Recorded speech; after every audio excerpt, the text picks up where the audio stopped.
Hello students, आज अपन macro का एक बहुत इंपॉर्टेंट टॉपिक डिस्कस करने वाले हैं। उसका नाम है गवर्नमेंट बजट। आपने बजट के बारे में सुना होगा, हर साल ही सुनते होंगे, टीवी पे आता ही है।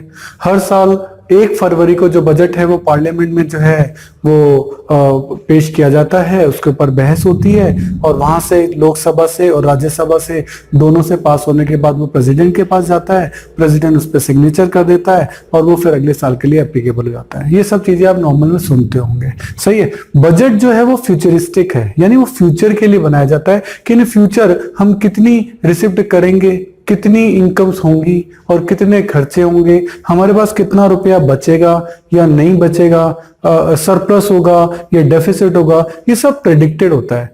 तो इस टॉपिक में एंटर करने के लिए मैंने आपके लिए एक रोड मैप बनाया है कि किस तरीके से हम गवर्नमेंट बजट को जो है सीखेंगे। तो उसमें सबसे पहला टॉपिक आपका यही आता है कि इसका मीनिंग क्या है।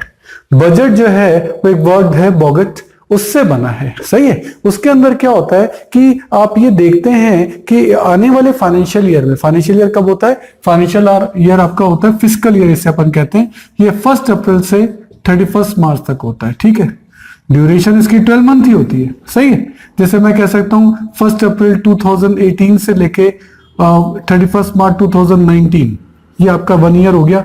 इस 1 ईयर का बजट जो है वो कब बनाया जाएगा, वो बनाया जाएगा 1 फरवरी 2018 को, यानी उससे पहले 1 अप्रैल 2018 से पहले 1 फरवरी 2018 आएगी तो यही बजट बना लिया जाएगा, सही है। तो ये फिस्कल ईयर कहलाता है, 12 महीने का बनता है ये आपका, ठीक है। और बजट क्या है, प्रेडिक्शन है, आने वाले ईयर में आपकी कितनी इनकम है, कितने खर्चे, उन सब के बारे में डिटेल डिस्कशन आएगा, सही। खर्चे भी कई तरह के होंगे, मैं आगे जाके इसका पूरा जो चार्ट है वो आपका डिस्कस करूंगा, तो आपको पता लगेगा कि कितने टाइप के रिसिप्ट है, कितने टाइप के एक्सपेंडिचर, सबका डिटेल बजट के अंदर होता है, सही है।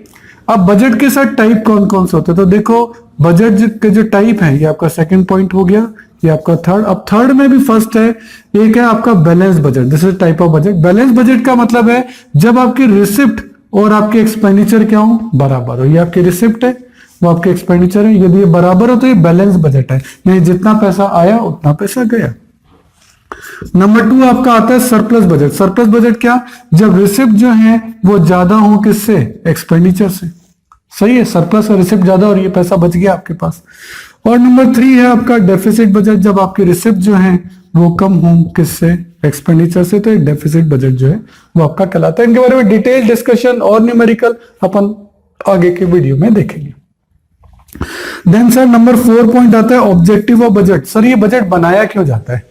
देखिए बजट जो फ्यूचरिस्टिक है ये तो अपन जानते हैं। पर्पस क्या है, देखो पर्पस ये है कि जो रिच पर्सन है उनसे टैक्स लेना, क्योंकि उनकी इनकम पे इसके कोई फर्क नहीं पड़ेगा या बहुत कम फर्क पड़ेगा, और उनसे इनकम लेकर टैक्स के वे में, और वो इनकम खर्च करना किसके ऊपर, पुअर के ऊपर। नहीं तो पुअर बेचारा तो कभी आगे बढ़ ही नहीं पाएगा।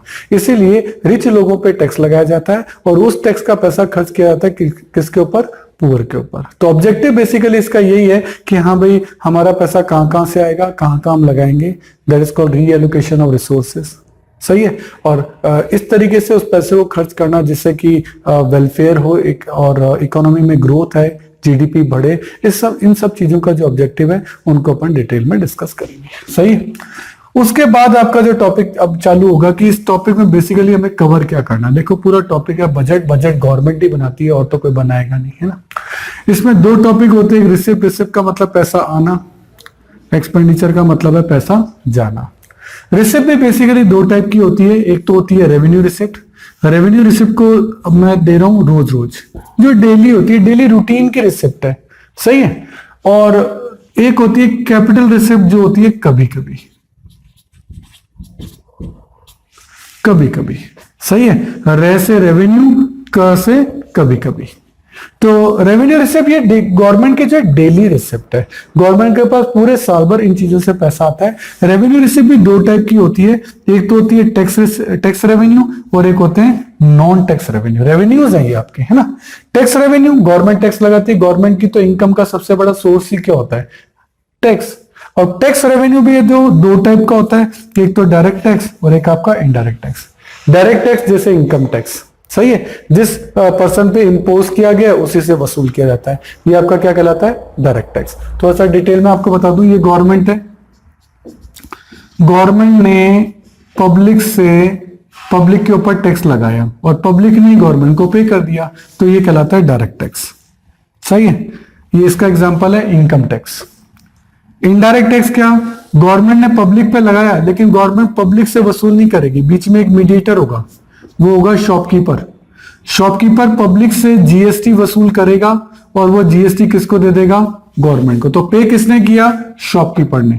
वसूल वैसे पब्लिक से ही किया है लेकिन गवर्नमेंट पब्लिक से नहीं ले रही, गवर्नमेंट ने ये जिम्मेदारी किसको दी है, शॉपकीपर को। तो शॉपकीपर पब्लिक से वसूल करके गवर्नमेंट को देगा। इम्पोज जो किया गया है वो पब्लिक पे किया गया, सही है, लेकिन पे करने की जो जिम्मेदारी है वो शॉपकीपर की है। सही है, तो ये जो है डायरेक्टली नहीं, पब्लिक से नहीं लिया, ये इनडायरेक्टली लिया है, इसीलिए इसको क्या कहते हैं, इनडायरेक्ट टैक्स। तो डायरेक्ट टैक्स का एग्जाम्पल हो गया इनकम टैक्स और इनडायरेक्ट टैक्स का हो गया जीएसटी।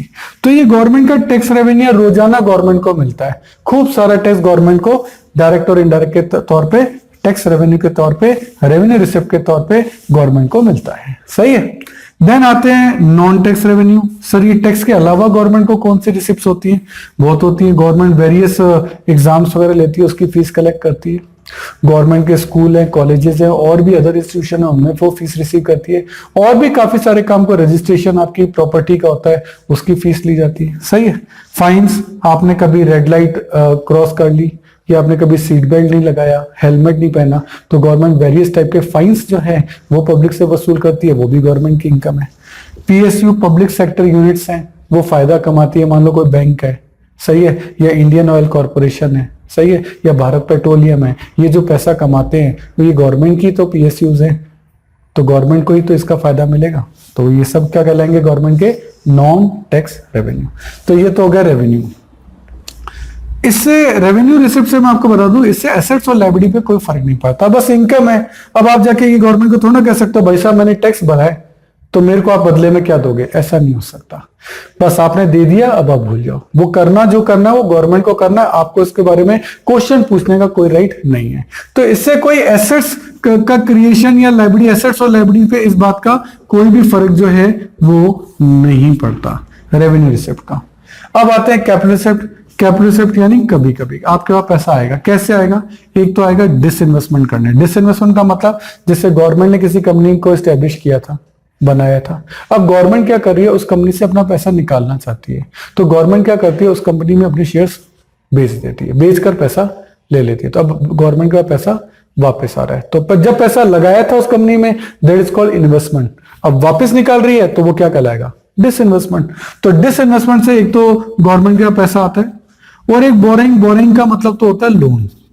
गवर्नमेंट को कभी पैसों की जरूरत हो तो गवर्नमेंट लोन ले सकती है। लेकिन डिसइन्वेस्टमेंट से क्या होता है, डिसइन्वेस्टमेंट से आपने अपनी एसेट्स को बेच दिया तो आपकी एसेट्स क्या हो जाएंगी, कम हो जाएंगी। बोरिंग आपने लोन लिए तो इससे आपकी लायबिलिटी बढ़ जाती है।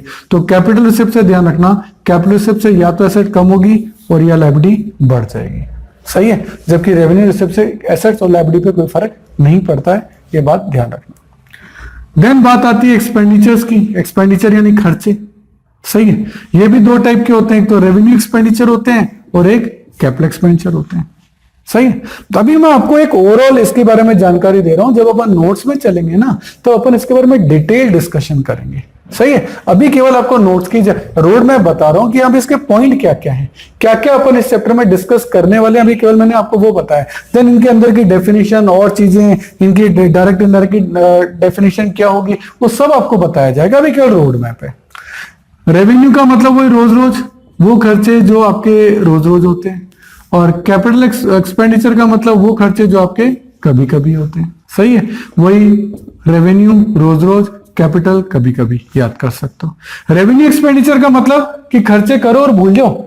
जैसे गवर्नमेंट ने सैलरी दी अपने किसको, गवर्नमेंट एम्प्लॉइज को, इतने सारे लाखों करोड़ों गवर्नमेंट एम्प्लॉय है, गवर्नमेंट को सैलरी तो देगी, बदले कोई पूछती तो ना तुमने काम किया नहीं किया। और गवर्नमेंट एम्प्लॉय कितना काम करते हैं आपको पता भी, सब तो नहीं पर मोस्टली तो आप देखोगे। इसके अलावा पेंशन, गवर्नमेंट पेंशन दे रही है, बदले में गवर्नमेंट को क्या मिल रहा है, कुछ भी नहीं। तो ये सब गवर्नमेंट के रेवेन्यू एक्सपेंडिचर है। ये रेवेन्यू एक्सपेंडिचर भी दो टाइप के होते हैं, एक तो होता है प्लान रेवेन्यू एक्सपेंडिचर, जिसके बारे में गवर्नमेंट ने 5 ईयर जो बनाती है 5 ईयर प्लान, उसमें प्लान कर रखा है। सही है, कि हाँ भाई हमने सोच रखा है कि ये कौन कौन से खर्चे होंगे। तो ये सब salary to government employ, pension इसी में आ गए। Then a non revenue expenditure, non revenue की कहीं आपका अर्थक्वेक आ गया, अब उन लोगों को खाने पीने की व्यवस्था करनी है, उनके इलाज की व्यवस्था करनी है, ये लो जी, ये गवर्नमेंट का नॉन प्लान हो गया। इसके बारे में सोचा थोड़ा था कि अर्थक्वेक आ जाएगा, सही है। तो ये सब आपके क्या है, रेवेन्यू एक्सपेंडिचर। अब गवर्नमेंट उनको ये कहे देखो अर्थक्वेक के टाइम हमने तुमको खाना खिलाया था, तुम्हारा इलाज कराया था, अब तुम हमें बदले में क्या दोगे ना। रेवेन्यू एक्सपेंडिचर के बारे में आप पूछ नहीं सकते कि हाँ भाई हमने जो आप पे खर्चा किया था उसका क्या, कोई आस्किंग नहीं है इसके लिए। देन आता है कैपिटल एक्सपेंडिचर। कैपिटल एक्सपेंडिचर का मतलब है कि परचेज ऑफ एसेट, जैसे आपने डैम बनवाया है ना, तो इससे मैं आपको बता दूं, इससे या तो एसेट बढ़ेगी और या लायबिलिटी क्या हो जाएगी, कम हो जाएगी। इसका जस्ट उल्टा, इससे एसेट कम हो रही थी, इससे एसेट बढ़ रही है, इससे लायबिलिटी बढ़ रही थी, इससे लायबिलिटी कम हो रही है, सही है। प्लान कैपिटल एक्सपेंडिचर, जिसके लिए आपने 5 ईयर प्लान में पहले ही सोच लिया था कि 5 ईयर प्लान के अंदर हमारे कौन कौन से खर्चे जो हैं वो हमें करने हैं। इसके लिए जैसे आपको कोई रोड बनवानी है, कोई डैम बनवाना है, ये सब इससे आपकी क्या हो रहा है, क्रिएशन ऑफ एसेट हो रही है, एसेट बन रही है ना, आपकी प्रॉपर्टी बन रही है कि आपने कोई रोड बनवा ली, डैम बनवा ली, ये सब क्या है, plan capital expenditure. Non plan expenditure सोचा ही नहीं था, अर्थक्वेक आ गया, लोगों के घर गिर गए, अब उनके घर बनवाने में आपके जो खर्चे हो रहे हैं वो सारे के सारे क्या कहलाएंगे, नॉन प्लान एक्सपेंडिचर कहलाएंगे। तो कुल मिलाकर ये पूरा जो चैप्टर है वो इन वोकैबुलरीज पे टिका हुआ है। पूरे चैप्टर में आप देखेंगे कि ये सारी वोकैबुलरीज जो है हम बारी बारी से डिस्कस करेंगे, सही है। आगे चलते हैं। देखिए इसमें भी आपकी एक चीज आती है, अपन को देखना है कि आपकी मान लेते हैं रिसिप्ट है आपकी 500 और एक्सपेंडिचर है आपका 500, दोनों ही बराबर है, सही है। तो इस कंडीशन में कहेंगे कि आपकी रिसिप्ट जो है वो इक्वल है एक्सपेंडिचर के, ये कहलाएगा आपका बैलेंस्ड बजट, बराबर है दोनों, सही, ठीक है। सर अगर आपका एक्सपेंडिचर 400 हो तो अब क्या आपके रिसिप्ट ज्यादा है, एक्सपेंडिचर कम है, तो ये आपका कहलाएगा सरप्लस बजट। रिसिप्ट ज्यादा है एक्सपेंडिचर से, तो ये आपका क्या कहलाएगा, सरप्लस बजट। और उल्टा हो जाए, ये 400 हो जाए और ये 500 हो जाए, तब के क्या है कि रिसिप्ट कम है किससे, एक्सपेंडिचर से, तो ये आपका क्या कहलाएगा, डेफिसिट बजट। तो सब काम जो है वो रिसिप्ट और एक्सपेंडिचर के अमाउंट देख के होता है। इसका न्यूमेरिकल भी बन सकता है कि ये बैलेंस बजट है या ये डेफिसिट बजट है या ये सरप्लस बजट है, सही है। इसी में और भी वैरायटी आ सकती है। अगर आप रेवेन्यू रिसिप्ट और रेवेन्यू एक्सपेंडिचर इनको कंपेयर करें, इन दोनों को कंपेयर करें, ये मैं कंपेयर कर रहा हूं इन दोनों को, तो इससे बनेगा रेवेन्यू बजट। क्या बनेगा, रेवेन्यू बजट। यदि रेवेन्यू रिसिप्ट और रेवेन्यू एक्सपेंडिचर बराबर है तो ये कहलाएगा बैलेंस्ड बजट। अगर रेवेन्यू रिसिप्ट ज्यादा है रेवेन्यू एक्सपेंडिचर से, सही है भाई, रेवेन्यू रिसिप्ट है 500 की और रेवेन्यू एक्सपेंडिचर है 400 के, तो रिसिप्ट क्या है, ज्यादा है, तो ये कहलाएगा सरप्लस बजट। और उल्टा हो जाए कि ये तो 400 है और ये 500 है, यानी revenue receipts are less than revenue expenditure, तो ये क्या कहलाएगा, फिर ये डेफिसिट बजट कहलाएगा क्योंकि रिसिप्ट कम है। तो ये कौन सा हो गया, रेवेन्यू बजट। वो क्या था, वो आपका टोटल बजट था, वो पूरे बजट पे था। ये आपका रेवेन्यू रिसिप्ट और रेवेन्यू एक्सपेंडिचर के ऊपर हो गया, सही है। अगर आपको मेरे वीडियोस पसंद आ रहे हैं तो देखिए एक लाइक, शेयर और सब्सक्राइब तो बनता है, तो मेरी खुशी के लिए एक लाइक तो कर दीजिए। देखिए आपका टाइम बड़ा कीमती है, तो यदि नोट्स लिखने में आप अपना टाइम बचाना चाहते हैं और वर्कशीट भी गेट करना चाहते हैं तो इन सभी की पीडीएफ का लिंक नीचे डिस्क्रिप्शन में गिवन है, आप वहां जाके देख सकते हैं। देखिए स्टूडेंट, जितने भी वीडियो हमने बनाए हैं उनके जितने भी क्वेश्चन मैं वीडियोस में करा रहा हूं उनका लिंक आपको डिस्क्रिप्शन में दे रखा है। आप वहां से उस लिंक को डाउनलोड कर सकते हैं, उसका प्रिंट आउट निकाल सकते हैं। उसके बाद वो क्वेश्चन पेपर आप अपने सामने रखिए और देन आप वीडियो देखिए। उससे आपको फायदा ये होगा कि क्वेश्चन आपके सामने रहेगा। तो ये चीज़ जरूर से कर लेनी है। और मैं आपको एक बार स्पेशल बताना चाहता हूँ कि ये जो वीडियो है ये तो ट्रेलर है। अगर आपको हमारे सारे वीडियो देखने हैं तो आपको हमारी मोबाइल ऐप सब्सक्राइब करना चाहिए, उसका नाम है अनुराग क्लासेस, और इसमें आपको हमारे सारे वीडियो देखने को मिलेंगे। क्यों, देखो यूट्यूब तो ट्रेलर है, सारे वीडियो नहीं होते। अगर आपको सारे वीडियो देखने हैं तो आपको हमारी मोबाइल ऐप सब्सक्राइब करनी पड़ेगी, उसमें आपको सारे वीडियोज़ मिलेंगे, उसमें आपको नोट्स मिलेंगे, प्रिंटेड नोट्स भी होंगे, हैंड रिटन नोट्स भी होंगे, मतलब आप हर तरीके के नोट्स वहाँ ले सकते हो। उसमें भी उसकी जो मेंबरशिप है वो प्रीमियम भी है और स्टैंडर्ड भी है, जो भी आप लेना चाहें। और आपको वहाँ अदर बुक्स के इंपॉर्टेंट पिक्स, अच्छे डायग्राम, अच्छे क्वेश्चन, अच्छे पैराग्राफ, वो भी आपको जो है इस ऐप के अंदर मिलेंगे। और इसके अलावा बहुत ही important point, MCQ test. MCQ test का पैनल है जिसमें आप जितने भी टेस्ट वहाँ देंगे उसमें ऑप्शंस होंगे ABCD, उसमें ट्रू एंड फॉल्स के क्वेश्चन होंगे, उसमें फिल इन द ब्लैंक्स के क्वेश्चन होंगे। आपने 40 क्वेश्चन का टेस्ट दिया, जैसे ही सबमिट किया विदिन 5 सेकेंड्स आपका रिजल्ट आपके सामने है। तो ये मोबाइल ऐप मैं जरूर चाहूँगा आप जरूर से सब्सक्राइब करिए। मेरा नंबर है 9829224488। आप ऑफिस आवर्स में कभी भी मुझे कॉल कर सकते हैं। Thank you. देखिए स्टूडेंट, हमारे चैनल से जुड़ने का फायदा आपको नेक्स्ट 7 इयर्स तक मिलेगा, क्योंकि हमारी रेंज बहुत बड़ी है। नॉर्मली आप चैनल्स पे देखेंगे वो 1 या 2 या 3 सब्जेक्ट पढ़ा रहे हैं, लेकिन मैं आपको बहुत बड़ी रेंज दूंगा। यदि आपकी और मेरी ट्यूनिंग जमती है तो ये बहुत लॉन्ग लास्टिंग रहेगी, और वो ट्यूनअप में आपको बार बार नई ट्यूनअप नहीं करनी पड़ेगी, क्योंकि आपकी ट्यून मुझसे जम चुकी है। क्यों? क्योंकि मैं आपको बता रहा हूँ कि मैं 11th में आपकी अकाउंट्स, स्टेट्स और माइक्रो इकोनॉमिक्स लूंगा। 12th में मैं आपकी अकाउंट्स, मैक्रो और इंडियन इको लूंगा।